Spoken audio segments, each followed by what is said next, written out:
compatriote qui est compatriote, alors vous avez une responsable du département de la Vienne, qui sont là.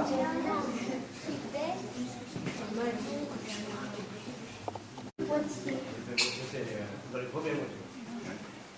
C'est ce qu'il était là. Voilà. Le monsieur Victor. Oui. Là. Pas sur la photo, mais avec la même équipe, oui. Parce que le monsieur, il était résistant. Moi, c'était ma mamie et même quand il avait méchant. On aurait pu vous avez gagné dans cette balle. Voilà, alors. Très bien. Tu fais ton Non, c'est non, heureusement. Parce que s'il m'avait pris, moi, il m'aurait tué directement. On ne serait pas fait cette publicité, m'avait pris. Alors voilà. En gros, alors ça continue là-bas, vous voyez, toute l'histoire du camp de Rouillé. Il y a encore toutes les gravures qui sont là-bas. Toutes. Et on arrive là. Monsieur, il n'est pas les temps. De l'occupation de la libération, et quelques photos de la libération qui sont là. Alors les figures de la résistance locale. Vous écoutez 2 secondes là? Ça c'est intéressant. On lui a dit, bon, vous êtes le docteur du camp, vous soignerez les malades comme il faut. Il y a longtemps qu'il est mort, le docteur. Non, il y a combien? Il y a pas longtemps. C'est une vingtaine d'années à peu près, une quinzaine d'années. Oh, il y a moins que ça. Au centre, vous avez une sœur qui s'appelle la sœur Scherer. Elle était à Lusignan. Elle s'occupait beaucoup des prisonniers du camp, justement. Elle s'en occupait beaucoup. Et elle apportait beaucoup de nourriture, de vêtements, de toutes sortes, pour aider les prisonniers à survivre. Ensuite, vous avez Camille Lombard, photographe à Rouillé. Attends, là, c'est notre place. Photographe à Rouillé, c'était très intéressant pour la résistance parce que lui, il avait accès dans le camp. Il avait accès dans le camp, je vais vous dire pourquoi, parce que les responsables du camp lui faisaient appel à lui pour prendre des photos des prisonniers, de tous les angles. Et alors lui, à ce moment-là, il faisait des photos, bien entendu, mais il faisait des photos pour la résistance. C'est-à-dire pour faire des faux papiers, pour établir une fausse carte d'identité, par exemple. Il récupérait les photos des prisonniers, et puis ensuite, quand il voulait faire établir une carte d'identité pour un prisonnier qui allait s'évader, et il avait la photo, il n'y avait plus qu'à ajuster le coup, et ça pouvait partir. Voilà, mais son mort de vieillesse, ils ne sont pas morts d'avoir été tués, ils sont pas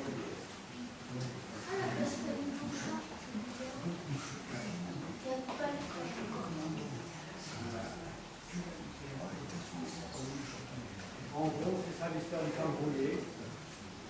Alors, il ne faut pas confondre, vous ne confondez pas le camp d'extermination et le camp d'internement, c'est-à-dire le camp d'enfermement. Enfermer les gens, il n'y a pas de droit de se tuer. C'est quand même une grande différence. Et on leur donnait à manger. On ne leur donnait pas des gâteaux, des mois. On leur donnait à manger, on donnait de la nourriture. Alors, le camp d'extermination, on a vu au départ, alors là, c'était l'extermination, tuer. Tuer pas toujours par une balle ou quoi que ce soit, mais tuer aussi par manque de nourriture, manque de soins, tuer par le travail.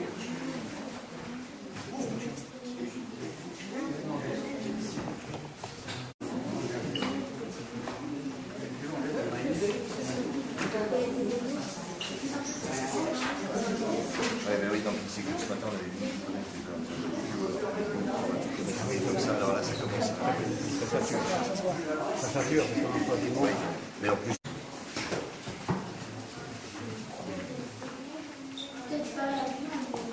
Tout le monde est là? On écoute? Ouais. Regarde. La chose qui pourrait vous intéresser, c'est de ça. Ah, pardon? Ben oui, moi, bien sûr, c'est ce qu'on a dit tout à l'heure. Qui en général? C'était que des gens qui n'admettaient pas ce que les Allemands étaient en train de faire pendant qu'ils occupaient notre pays. C'est-à-dire qu'on n'acceptait pas qu'ils prennent d'aller chercher une forme à leurs idées, on allait le tuer. Donc ça, c'est inadmissible. En plus, on n'admettait pas qu'à l'époque, nous avions 5 millions de prix. Vous avez la Je ne sais pas si vous imaginez aujourd'hui combien d'entre vous n'auraient pas leur père pendant 5 ans. Vous imaginez un petit peu? Peut-être plus parce que c'est sûr. 5 n'importe où, on peut aller n'importe où. N'importe où. Mais pendant 5 ans. Donc, vous auriez été avec votre maman pendant 5 ans. Et qu'est-ce que vous aurez donné à manger? Nous avions des cartes, des tickets pour acheter un morceau de pain, pour acheter un petit morceau de viande. Nous avions, non, on a ça pour un mois. Alors, il fallait prendre un ticket pour aller chez le boulanger pour prendre un morceau de pain. Si, parce que le commerçant ne pouvait pas te donner un pain si tu ne lui donnais pas les tickets. Mais il fallait payer, quand même. Après, mais quand tu avais mangé tous tes tickets, c'était plus rien.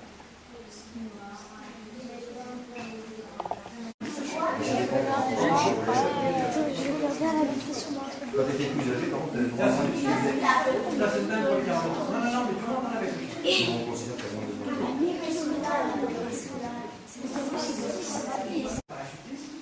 Pour nous entraîner à utiliser ces explosifs. À partir de là, tout a changé. Je veux dire, tout a changé. À partir du moment où on a vu même pourquoi je vous ai posé cette question. Pourquoi? Parce que quand on est jeune, on n'a pas peur. On n'a pas peur. On n'a pas peur. On prend des risques énormes. Pourquoi? Parce que nous, on n'a pas d'enfants. On risquait que notre peau, la nôtre, et tout. On n'avait jamais de papier sur nous, papier d'identité, rien. En France, on était par petits groupes. Je vais vous dire, par exemple, à Rouvier, il y avait peut-être un groupe de 5 personnes qui étaient en distance. À Saint-Sauveur, il y avait un autre groupe, peut-être de 5 personnes. À Lusignan, un autre groupe de 5. Quand on voulait faire une attaque contre les Allemands, on y allait par 2 groupes. Par exemple, un groupe d'ici et un groupe de Saint-Sauveur. De façon qu'il n'y ait pas trop de mélange d'individus. Parce qu'on savait très bien que si jamais on avait une seule personne qui se faisait prendre, tout le réseau risquait d'être perdu. Parce que les Allemands, s'ils prenaient quelqu'un d'entre nous de vivant, ils le torturaient jusqu'à la mort s'il n'avouait pas, pour le faire parler. Ouais, mais s'il ne veut pas parler. Bon, alors, qui est celui qui est sûr qu'il ne parlera pas sur les tortures comme ça? Il n'a pas Ouais, beaucoup mais quand de on ça. parlait, on faisait quand même. Alors, vous savez ce qu'on m'a dit, moi, la première fois Quand qu'on on m'a parlait, donné... on se faisait tuer. Vous savez ce qu'on m'a dit la première fois qu'on m'a donné une arme? Eh bien, j'avais un fusil, j'avais 5 balles, et le responsable du groupe qui m'a engagé m'a dit, si au combat tu as utilisé 4 balles, la 5e tu la gardes pour toi. Pourquoi faire? Tu l'avais su. Et oui. Tu l'as pas fait. Et oui. Parce qu'il me disait, puis c'est la vérité, il me disait, si ils te prennent vivant, ils vont te faire parler automatiquement. De toute façon, tu seras mort.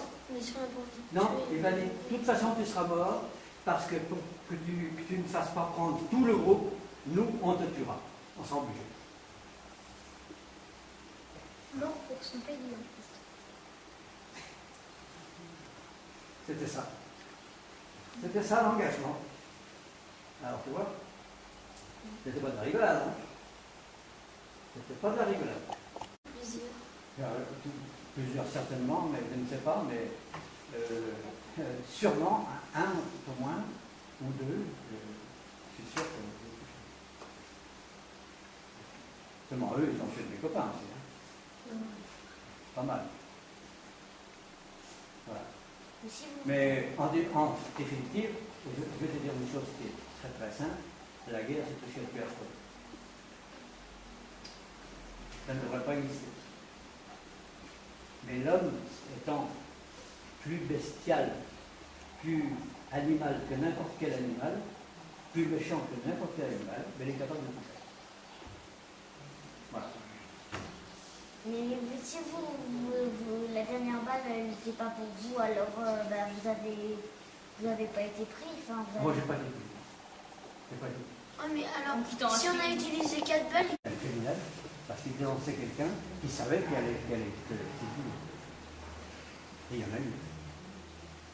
Il y en a eu. et toi, tu sais que tu vas mourir. Ah oui. Voilà. Alors, vous voyez ce que c'était que la résistance. Alors, moi, quand je me suis engagé, j'avais 18 ans.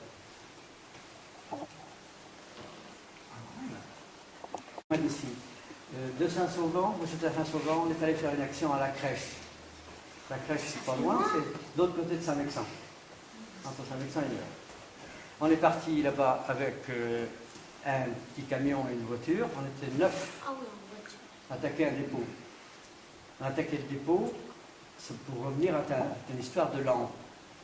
On a attaqué le dépôt, on s'est fait allumer, on s'est fait pas mal endommagé, parce que sur 9, on avait 4 blessés. Alors, on est reparti de là-bas, et on m'a laissé sur place, on m'a oublié. Dans la précipitation, on m'a laissé sur place. Donc, j'ai pu récupérer un vieux vélo, sans lumière, bien sûr, pas de lumière, et le seul éclairage que j'avais, parce qu'à l'époque je fumais, j'avais un briquet dans ma poche. Et c'est simplement avec mon briquet, il était une nuit très très noire, j'étais quand même obligé d'allumer mon briquet à chaque carrefour pour essayer de voir la direction qu'il fallait que je prenne, parce que je ne connaissais pas la route. Tu vois, tout seul. Mais était obligé d'obéir aux Allemands. Et d'autres sont partis. Ils sont partis à l'étranger, en particulier dans la RAF, c'est-à-dire dans la Royal Air Force, qui était la force aérienne anglaise, pour combattre les Allemands. Ça a été un cas très difficile pour eux. Il faut vous imaginer que ces hommes étaient des militaires, et les militaires, ça obéit. Donc, ils sont partis se battre en dehors de la France, pour la liberté de la France, que nos camarades des maquis, eux, se battaient à l'intérieur de la France. Mais nous allons les retrouver dans l'exposition. On les retrouvera à la fin, nos camarades des maquis. Alors, qu'est-ce qui s'est passé? On passe à la première maquette. Ok, là, c'est là, on va verra après. Vous voyez, sur cette maquette, il y a les cocardes françaises et une croix de Lorraine. Sur cette petite maquette-là, c'est-à-dire que c'est une escadrille qui se trouvait être au Moyen-Orient, au Liban, en Syrie, et qui s'est ralliée à l'appel du général de Gaulle du 18 juin 1940. Les pilotes ont décidé qu'ils ne combattraient plus les Anglais parce qu'ils sont battus contre les Anglais, qui étaient l'ennemi, et ils se sont ralliés aux Anglais. Donc cette escadrille a mis sur le côté de ses avions la croix de Lorraine, qui était l'insigne du général de Gaulle. C'était dans le... À côté de Moscou, vous verrez le portrait du monsieur qui est là-bas, qui était un Pétrin, je vous le signale. À côté de Moscou, le commandant d'escadrille décide de choisir cet avion russe, qui est un Yak-1. Alors, le côté des pilotes russes, que vous avez là-bas, vous avez un exemple, la première grosse maquette, c'est les avions qu'ils accompagnaient pendant les missions. C'était les Stormovik, ça c'était des chars. Alors le Yak-3, c'était le meilleur des Yak. C'est un avion qui était très perfectionné, qui était, moi j'ai des détails à la maison, qui était très perfectionné et qui a permis à l'escadrille Normandie-Niemen de mener son combat avec des appareils qui combattaient très bien les avions allemands. Il ne faut pas oublier que tous ces pilotes sont français. Ils sont français. Et vous, là, bon, on appelle ça une casserole en aviation. Il n'a pas la casserole bleu-blanc-rouge, mais c'était un avion très solide, mais que le commandement français n'avait pas voulu. Il était très solide. Et ils sont revenus en France en 1945, ces avions. Les Yak-3. Et ils n'ont pas duré bien longtemps. Ils ont duré une dizaine de mois à fonctionner, et puis après, il n'y avait plus de pièces de rechange. Et ces avions-là, on les a mis à la casse. Et pour récompenser les pilotes français, on leur a donné des Focke-Wulf 190 qui étaient les avions qu'ils avaient combattus pendant 4 ans. Donc c'est des avions allemands, ça.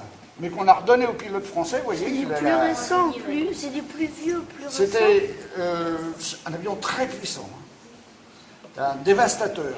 Et j'ai mis cette maquette avec, parce que ça c'est un avion un peu bizarre, il n'a pas combattu contre Normandie-Niemen, mais c'est des prises de guerre.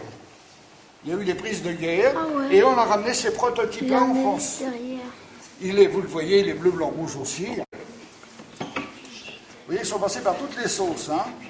Des avions anglais, vous remarquerez toujours les casseroles bleu, blanc, rouge. Hein. Alors avec ceux-là, les Anglais, ils ont dit, on vous les donne, ces avions. C'était des tambours, mais pas de bout. Donc, ils ont eu beaucoup d'accidents avec. Ils ont dit, on n'en veut plus les mosquitos. Hein. Bon, alors on va essayer d'en trouver un autre. Ah, mais à ce moment-là, se déclare l'avion américain, des Yara Cobra, King Cobra. Vous le remarquerez, le pilote est assis sur le côté parce qu'il avait une portière, comme une voiture. Il y avait la même de l'autre côté. Et c'est un avion qui a combattu en Indochine. Et ensuite, en Indochine, on lui a envoyé un autre bleu blanc rouge. C'est un Hellcat. Alors, cet avion-là avait servi à combattre les Japonais. Les Américains avaient combattu les Japonais avec cet avion-là. Hein. Et après, qui lui a été le plus puissant des avions de chasse de la Deuxième Guerre mondiale. Il va à combien? Ben, la vitesse, on l'a marqué là, hein, il allait à 689 km à l'heure. Ce qui est énorme quand on sait que c'est un avion à hélice, quand même. 689, c'est à 100 km en dessous des avions à réaction. Et à ce moment-là, il n'y avait pas encore d'avion à réaction qui apparaît. Alors moi, je l'ai connu, puisque je suis de la génération des gens qui ont fait la guerre d'Algérie, et c'était un de nos avions qui nous soutenait dans nos combats contre les faits de la guerre. Mon toto, il a 920. Oui, bah oui. Il va à combien? Maintenant, vous pouvez avoir des gens qui ont vraiment connu la guerre d'Algérie, parce que c'est des gens de ma génération. Moi, je viens d'avoir 70 ans. Il a fait la guerre d'Algérie. Donc, c'est le premier avion à réaction qui est une licence anglaise. Il n'est pas purement français. C'est celui-ci, c'est le Vautour. Il y avait 2 réacteurs, qui était un avion très rapide. 1102 km/h. Il était à plus de 1000 à l'heure. Le plus, c'est lui. Il était à plus de 1000 à l'heure. Alors il y avait des versions, il y avait 3 versions. Une version avec juste le pilote, une version avec le pilote et l'observateur dans le nez, et une version avec le pilote et le radariste derrière. C'est les 3 versions du Vautour. On appelle ça toucher, hein. C'est quand on leur a fourni des avions américains qui étaient des B-26 à 26, c'est la même chose, mais qui sont restés en France. Ils n'ont pas servi autre part. Ils ont servi pendant la guerre d'Algérie, par contre, mais dans d'autres régiments que Normandie-Niemen. Donc c'est un avion américain à hélice très rapide. Hein. Regardez la vitesse, vous allez voir quand même qu'il était assez rapide. Colmar. Maintenant, c'est le F1. Mirage. Mirage F1C. Combien et il maintenant, il va à 2000 à l'heure. Plus 2335 km/h. Il est monoplace. Il avait été étudié au départ pour être biplace. Mais maintenant, il commence à toucher des Mirages F1CT. CT, c'est-à-dire c'est un peu composite qui fait bombarder en même temps. Alors vous remarquerez le petit bleu, blanc, rouge, pour celui qui m'a posé la question tout à l'heure, qu'on voit toujours. Et on retrouve sur cet avion le petit insigne du Normandie-Niemen sur la queue. Là, j'ai reconstitué. Parfaitement. Mais ils étaient pilotés par des Anglais. Et ils amenaient un peu de matériel. Monsieur vous a parlé tout à l'heure de la dynamite, tout ça. Bah, ils amenaient de la dynamite, mais ils amenaient aussi des gens qui apprenaient à se servir de la dynamite. Et des armes Donc, aussi. comment? Quelques armes. Très peu. Très peu, parce que les armes, c'est très lourd. Et c'était plutôt cet avion-là qui leur envoyait les armes, là-bas. Lui, il leur parachutait. Il parachutait. Mais il y en a un qui s'est posé très près d'ici. Hein. Il s'est posé à Montmorillon, sur une piste qu'ils avaient faite comme ça, pour les maquisards. Voilà pourquoi vous verrez des films où ils ont les 3 bandes noires, c'est des avions du débarquement, hein, qui ont ces couleurs-là. Voilà, alors celui-là s'est posé, c'est le plus gros avion qui s'est posé en France pendant la Résistance.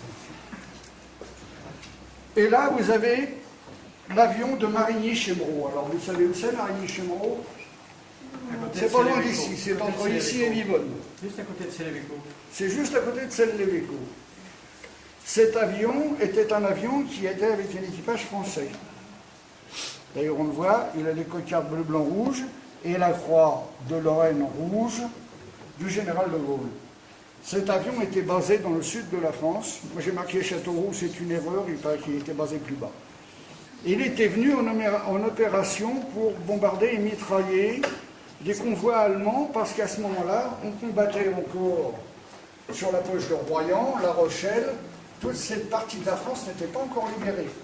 Donc on envoyait des avions comme ça. Et il a été touché. Vous avez derrière, vous le voyez, les canons de flak allemandes qui étaient très redoutés. Il s'est pas posé entier.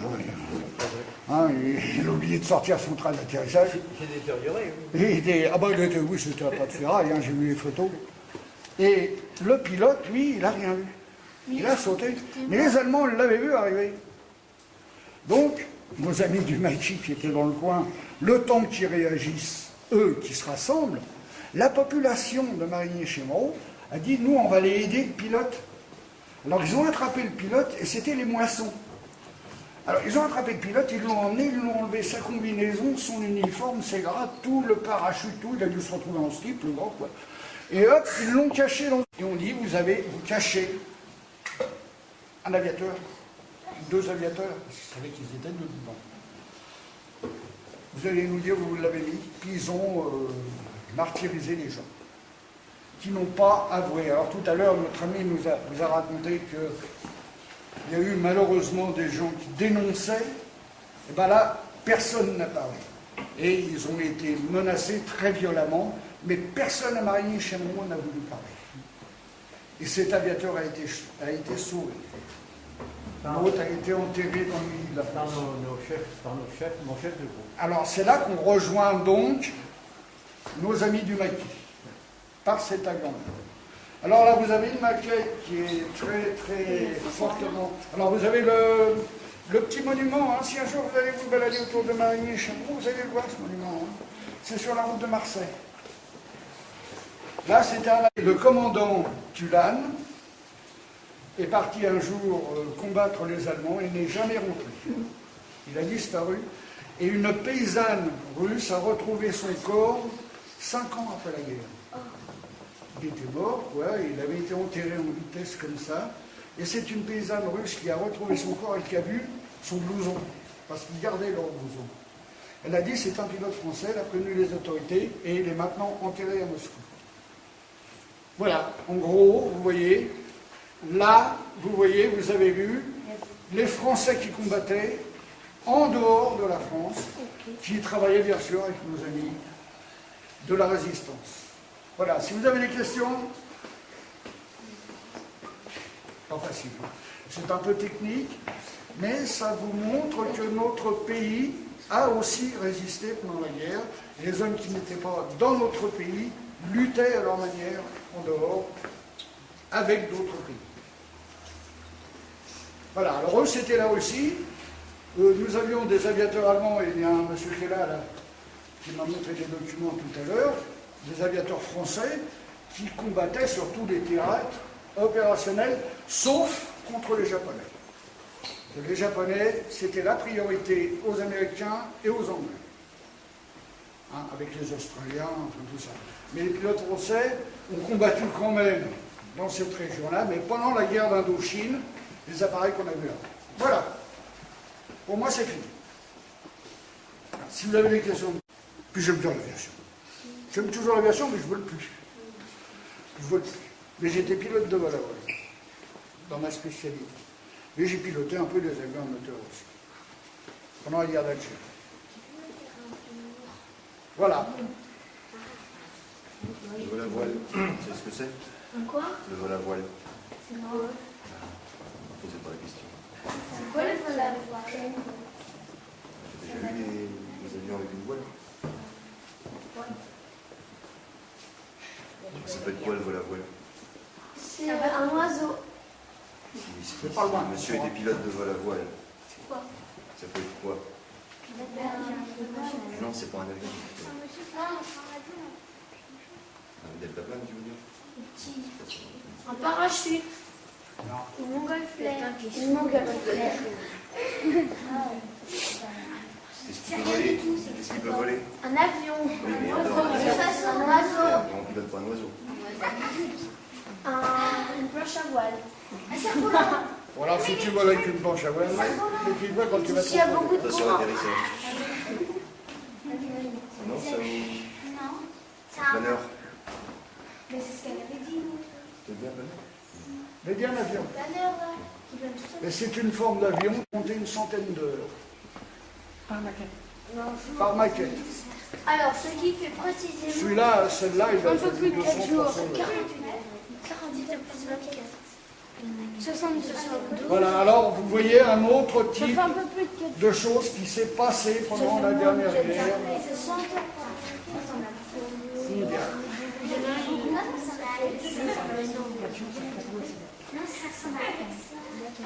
Ah ouais.